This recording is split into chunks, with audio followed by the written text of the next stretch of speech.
ডেমত ৰখাই থোৱা পানীটো একেলগতে এৰি দিয়াৰ কাৰণে আজি আমাৰ উজনি অসমখন ধ্বংস হৈ গৈছে। 181% অধিক বৃষ্টিপাত হয়। আহকচোন এবাৰ নাগালেণ্ডখন ঘূৰি চাওক, ইয়াত নদী বান্ধ আছে নে নাই আপোনালোকে চাওক। দৰ্শকসকল নমস্কাৰ। আজি এটা অতি স্পৰ্শকাতৰ বিষয় লৈ আহিছো। আমি সকলোৱে দেখি আছো যে উজনি অসমৰ মানুহৰ কি দুৰ্গতি হৈছে, এক মৰ্মস্পৰ্শী অৱৰ্ণনীয় পৰিৱেশ পৰিস্থিতি। কিন্তু এচাম কুটিল বুদ্ধিৰ ৰাজনৈতিক নেতাই এই বিষয়টোক লৈ ৰাজনীতি আৰম্ভ কৰি দিছে। বিশেষকৈ অখিল গগৈৰ কথা ক'ব খুজিছো, যিটো সময়ত বানত ককবকাই থকা মানুহৰ উদ্ধাৰৰ চিন্তাত সকলো ব্যস্ত, সেইটো সময়ত এই বিভীষিকাময় প্ৰলয়ংকৰী বানৰ কাৰণ হিচাপে চিহ্নিত কৰিছে অখিল গগৈয়ে চৰকাৰক। আহক তেওঁ কি কৈছে শুনি লওঁ। লগতে মুখ্যমন্ত্ৰী ডক্টৰ হিমন্ত বিশ্ব শৰ্মা আৰু এগৰাকী জ্যেষ্ঠ সাংবাদিকৰ ক্ষেত্ৰভিত্তিক মন্তব্য শুনিবলৈ যত্ন কৰিম। প্ৰথমে শুনো অখিল গগৈৰ বক্তব্য। চবে কৈ আছে যে ক্লাউড ব্ৰাষ্ট হৈছে। মই আজি ডকুমেণ্ট লৈ আহিছিলোঁ যে নাগালেণ্ডত দিখৌ নদীৰ ওপৰত দিখৌ হাইড্ৰ পাৱাৰ প্ৰজেক্ট নামৰ 287 মেগাৱাটৰ এটা ডেম বনাই আছে 2024 পৰা। সেই ডেমৰ থাৰ্ড পেজটো শেষ অংশ হৈছে আৰু তাত অহা পানীটো, সেই পানীটো ডেমত ৰখাই থোৱা পানীটো একেলগতে এৰি দিয়াৰ কাৰণে আজি আমাৰ উজনি অসমখন ধ্বংস হৈ গৈছে। এনভাইৰনমেণ্ট এণ্ড ফৰেষ্ট ডিপাৰ্টমেণ্টৰ ক্লিয়াৰেঞ্চ দেখুৱাই দিল যে 2024 চনত আধাৰশিলা স্থাপন কৰি দিখৌ নদীৰ ওপৰত এটা ডাঙৰ ডেম বনাই আছে। উচ্চতাটো বোধহয় মানে পানী ৰাখিব পৰা ঠাইটো হ'ল কিমান স্কোৱাৰ কিলোমিটাৰ কেটছমেণ্ট এৰিয়াটো, পানী য'ত ৰাখিব তাতে ৰাখি থোৱা পানী অকস্মাতে নামি অহাৰ কাৰণে হৈছে। 2 নম্বৰ, গোটেই অসমৰ পৰা গৈ গোটেই আমাৰ হিমন্ত বিশ্ব শৰ্মা, আমাৰ পীযুষ হাজৰিকা, আমাৰ কি নাম আছিলে এইটো, আমাৰ জয়ন্ত মল্ল বৰুৱা, আমাৰ ইয়াৰ MLA বিধায়কবিলাকে 2 নম্বৰী কৰি গোটেই নাগালেণ্ডৰ পাহাৰবিলাকৰ কয়লাবিলাক খান্দি পাহাৰৰ ভিতৰৰবিলাক গোটেই খুৰুং কৰি পেলালে।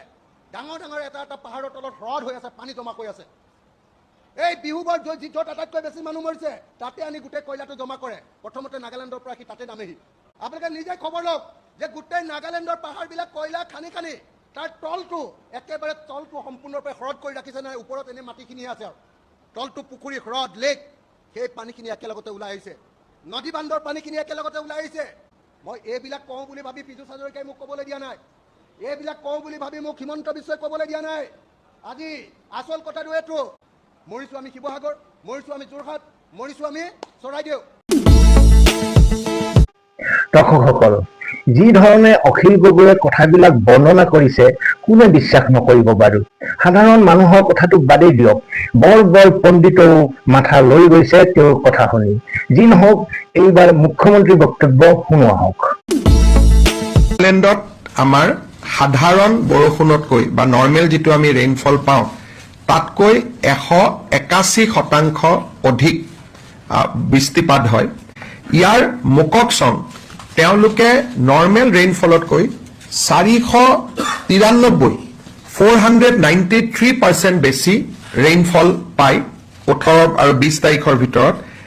ৱাখা আৰু মন ডিষ্ট্ৰিক্টেও 108 আৰু 45% ৰেইনফল তেওঁলোকে নৰ্মেলতকৈ বেছি ৰেকৰ্ড কৰে। যেতিয়া নাগালেণ্ডৰ মোককচং, মন আৰু ৱাখাত অত্যাধিক ৰেইনফল হয়, সমান্তৰালভাৱে চৰাইদেউতো সেই দিনকেইটাত অন এন এভাৰেজতকৈ 436% বেছি ৰেইনফল পায়। তাৰমানে পানী ওপৰৰ পৰাও নামি আহিছে আৰু চৰাইদেউ নিজৰো যিটো বৃষ্টিপাত সেইটো এভাৰেজতকৈ 436% বেছি ৰেইনফল তেওঁলোকে পায়। আৰু শিৱসাগৰে 134% বেছি ৰেইনফল এই সময়ছোৱাৰ ভিতৰত তেওঁলোকে 2খন জিলাই লাভ কৰে। আমাৰ সেই সময়ছোৱাত নৰ্মেল ৰেইনফল হ'ব লাগে 31.7 mm, কিন্তু চৰাইদেউত একচুৱেল ৰেইনফল হয় 170 mm। তাৰমানে ইট ইজ 436% বেছি। তেনেকে শিৱসাগৰ জিলাত নৰ্মেল ৰেইনফল হ'ব লাগিছিল 39.9, দে ৰেকৰ্ডেড ৰেইনফল অফ 93.2, তাৰমানে ইট ইজ এ হায়াৰ বাই 134%। আৰু সেই সময়ছোৱাৰ ভিতৰত যিটো মই অলৰেডি আপোনালোকক উল্লেখ কৰিছোঁ যে একেটা সময়ৰ ভিতৰত আমাৰ মোককচং আৰু আমাৰ ৱাখা আৰু মন ডিষ্ট্ৰিক্টেও একেটা সময়ৰ ভিতৰতে তেওঁলোকে যথেষ্ট ৰেইনফল লাভ কৰে এতিয়া যদি আপোনালোকে চাই চৰাইদেউ আৰু মোককচং দুইখন জিলাই সেই 2 দিনৰ ভিতৰত 436 and 493% বেছি ৰেইনফল তেওঁলোকে লাভ কৰে তাৰ ফলত আমাৰ যথেষ্ট এৰিয়া জলমগ্ন হয় আৰু এটা ভাবিব নোৱাৰা আমি পৰিবেশৰ সন্মুখীন হওঁ দৰ্শকসকল মুখ্যমন্ত্ৰীৰ তথ্যভিত্তিক বক্তব্য শুনিলে সহিয়াই কোৱাৰ নিশ্চয় প্ৰয়োজন নাই ডাৱৰ বিস্ফোৰণৰ ফলত হোৱা অতিমাত্ৰা বৰষুণৰ ফলতেই যে এই মহাপ্ৰলয় হৈছে সেয়া তেওঁ তথ্য সহকাৰে দাঙি ধৰিছে এটা কথা ঠিক যে অখিল গগৈৰ দৰে ডক্টৰ হিমন্ত বিশ্ব শৰ্মাও এজন ৰাজনৈতিক ব্যক্তি ধৰি লৈছো দুয়ো নিজৰ নিজৰ স্বাৰ্থত বক্তব্য ৰাখিছে কিন্তু সাংবাদিক এজনটো নিৰপেক্ষ ব্যক্তি আহক জ্যেষ্ঠ সাংবাদিক ৰাজদীপ বাইলুং বৰুৱাই কি কৈছে শুনি লওঁ যে আমি এতিয়া ডাৱৰ বিস্ফোৰণ হৈছিলে নে হোৱা নাই আমি সেইবোৰ বিশ্লেষণ কৰি আছো আপুনি সামাজিক মাধ্যমত আমি কৈ আছো যে নাগালেণ্ডত নদী বান্ধ আছে আমাৰ মানুহে কৈ আছে লিখি আছে প্ৰশ্ন কৰি আছে আহকচোন এবাৰ নাগালেণ্ডখন ঘূৰি চাওক ইয়াত নদী বান্ধ আছে নে নাই আপোনালোকে চাওক এটা জলবিদ্যুৎ প্ৰকল্পক লৈ কথা হৈছিল 186 মেগাৱাটৰ সেইটো এতিয়া চৰ্চাৰ মাজতে আছে এইটো এতিয়ালৈকে হোৱা নাই আমি সেইকাৰণে মই কওঁ যে নগৈ গড়গাঁৱৰ বাতৰি দিয়াটো ভুল সিদিনা মই যেতিয়া ষ্টুডিঅ'ত কথাখিনি কৈ আছো নাগালেণ্ডৰ ওপৰত মোৰ আইডিয়া আছে ধাৰণা আছে মই পিট পাট কৰি থৈছোঁ এই অঞ্চল মই একেবাৰে খোলাখুলিকৈ কৈছোঁ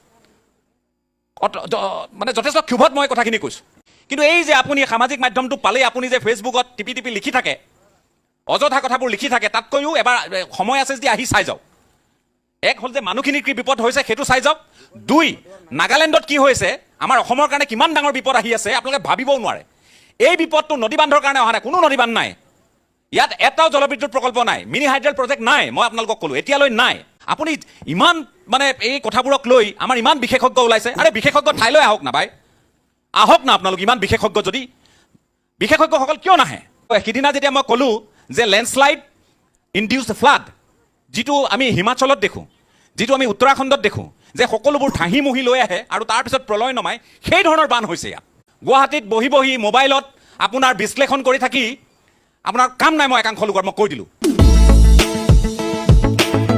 দৰ্শকসকল ৰাজদীপ বাইলুং বৰুৱাৰ কথা আপোনালোকে শুনিলে তেওঁ অখিল গগৈৰ দৰে অনুমানৰ ওপৰত ভিত্তি কৰি কথা কোৱা নাই বা মুখ্যমন্ত্ৰীৰ দৰে তথ্যৰ ওপৰতো নিৰ্ভৰ কৰা নাই তেওঁ নিজে সেই ঠাইত উপস্থিত হৈ ক্ষেত্ৰভিত্তিক চাক্ষুষ অভিজ্ঞতাৰে কথাখিনি কৈছে তাতে তেওঁ এগৰাকী অৰাজনৈতিক ব্যক্তি তেন্তে কাৰ কথা বিশ্বাস কৰিম আমি নিশ্চয় আপোনালোকৰ মন্তব্য কমেণ্ট বক্সত লিখিব মোৰ মতে সকলো কথাতে ৰাজনীতি কৰা অখিল গগৈয়ে অন্তত অসমৰ এনে সামূহিক দুৰ্যোগৰ সময়ত কিছু সংযত হোৱা উচিত বুলি মই ভাবো যি নহওক আজিলৈ ইমানেই বানপীড়িত ৰাইজৰ মংগল হওক ঈশ্বৰৰ ওচৰত এই কামনা কৰি আজিলৈ এৰিছো ভালে থাকক কুশলে থাকক ধন্যবাদ